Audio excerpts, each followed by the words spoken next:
It's that time of week, everyone. So many great performances, but only one can reign supreme. Jody Norstedt here once again to announce our top performers and game ball winners, sponsored by Farmers Union Insurance. This week, the trophy ball is heading to Dickinson, where Troy Berg proved why he was my 11A preseason player of the year heading into the season. Wait until you see what he did in the Midgets win over third-ranked Fargo North. How about some other storylines surrounding mid-September? We had a #1 go down this week as these Jamestown Blue Jays took down St. Mary's to take over the top spot in 11A.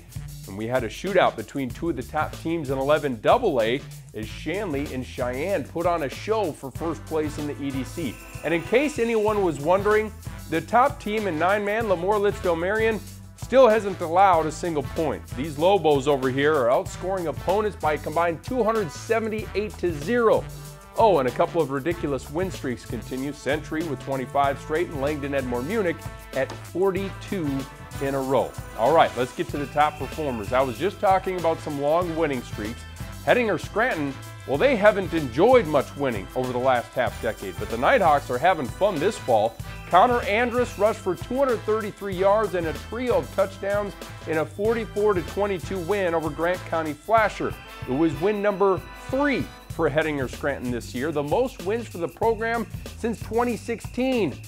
I mentioned this game off the top. 𝗕𝗿𝗃 and Cheyenne were in a boxing match all night on Friday. 𝗕𝗿𝗃's Aiden Devine, he's playing at a different level. He's putting up Christian McCaffrey-like numbers this year. The 5'8", 175-pound senior rushed for 234 yards and a touchdown, while also recording 7 catches for 52 yards and another score in the 36-29 loss to second-ranked Cheyenne. I feel bad for the guy who didn't name him a top 10 player in the division in his preseason blog. Just hope the poor schmuck doesn't lose his job over it. Please. We televised this guy's breakout game on Friday night. Let's Blaze. It's my son's favorite TV show. Love me some Blaze in the Monster Machines.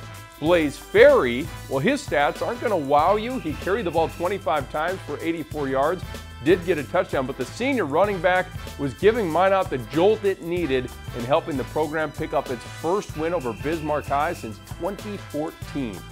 Call Kindred's Trey Heinrich the farmer because he did his work early.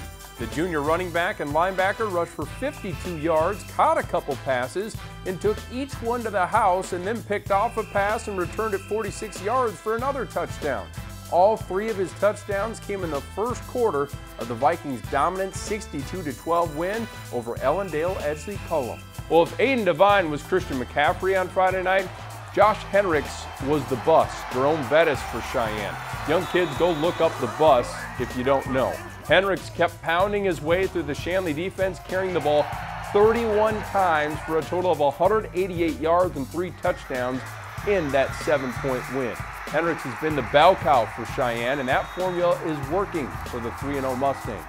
The next performance is a little more efficient than that one. In fact, I don't know how you can get any more efficient. Finley Sharon Hope Page's Blake Jacobson carried the ball 4 times and never got tackled. If you're staying with me here, that means 4 carries, 4 touchdowns. He piled up 158 yards in the process in a 40-point win over Larimore. The Spartans have a big showdown with Mayport CG on Friday. We'll be there with highlights coming at 10:30 on Varsity Sports Live. Next up, we have some dominant units that were nominated and should be recognized. That entire Jamestown secondary gets on the top performers list. They might be the Blue Jays, but they were the no-fly zone against top-ranked St. Mary's on Friday, intercepting the Saints 4 times en route to the 20-7 win. Jacob Schemp had a pick in the end zone late. Paris Nidcomb made an outstanding play to snag his interception, and Adam Collenbach went for a daily double. 2 picks for him and a post-game interview from us. Congrats to the Blue Jays on a big W. How about a salute to the 𝗕𝗹𝗃𝗍𝗍 defense and special teams unit? They've allowed as many points as I have this season. 0 points through 4 games. This past week, they held Tri-State to 15 yards of offense and then scored 4 touchdowns, 3 on punt returns and 1 on a pick 6.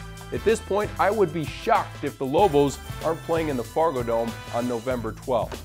Well, Lisbon made it all the way to the Fargo Dome last year, and after its loss in the championship, myself and probably several others were expecting the Broncos to take a step back after graduating 5 All-State picks, including leading rushers Jordan Sowers and Hunter Schultz. So much for that, though. The Broncos' offensive line group lands on the top performers list after paving the way for 427 rushing yards and 5 touchdowns against a pretty darn good Linton 𝗕𝗹𝗹 squad.